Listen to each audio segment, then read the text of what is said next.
Boa noite! Estamos iniciando o nosso bate-papo filosófico. Na noite de hoje, o nosso tema é equilíbrio emocional no esporte e na vida. E hoje estamos recebendo, portanto, o psicólogo, ex-presidente do Conselho Regional de Psicologia do Estado do Piauí, Dr. Eduardo Moita. Larga experiência e vem de uma família de tradição na psicologia, da psicologia clínica. Doutora Cláudia Moita é uma referência também no estado do Piauí.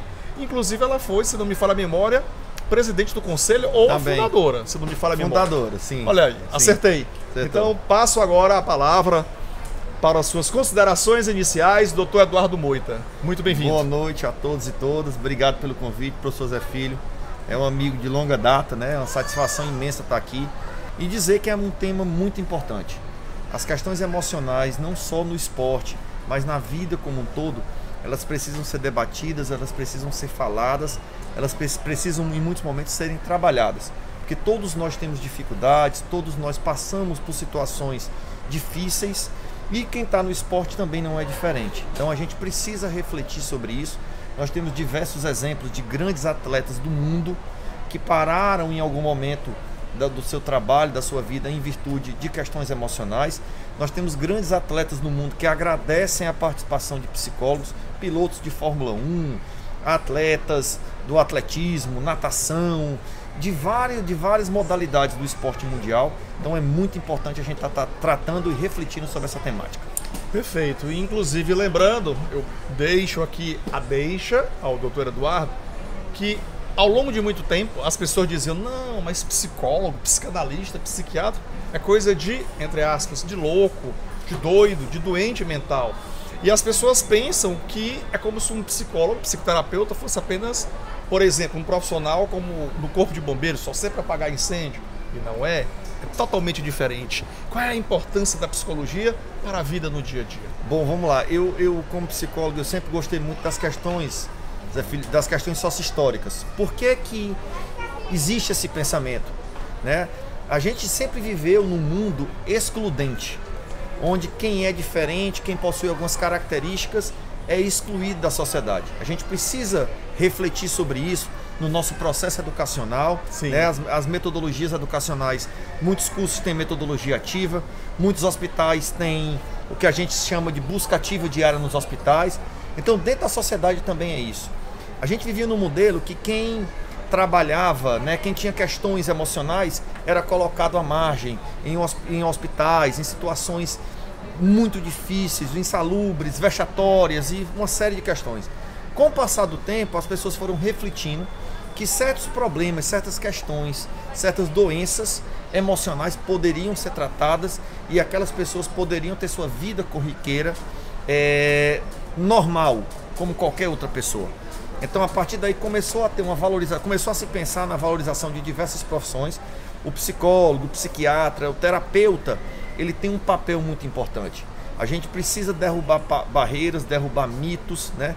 Existe uma dificuldade muito grande, às vezes, das pessoas entenderem que existem medicações, que existem tratamentos, que aquela doença, muitas vezes, aquele comportamento não tem cura, mas tem tratamento, e se tem tratamento, aquela pessoa vai ter uma qualidade de vida muito semelhante a quem não tem nenhum tipo de transtorno do comportamento.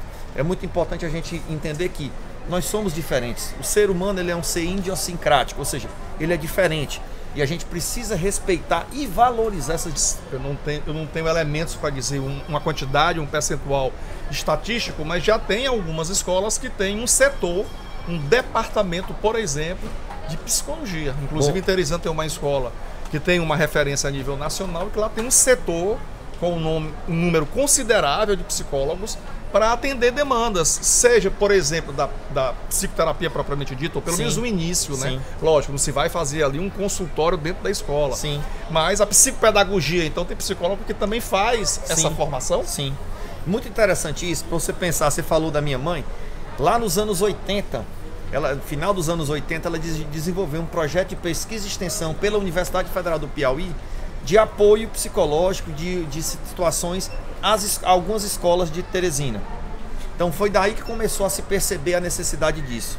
E isso foi, felizmente, foi um processo positivo que diversas escolas particulares de Teresina, do Piauí e do Brasil começaram a ter nos seus quadros de colaboradores, psicólogas e psicólogos.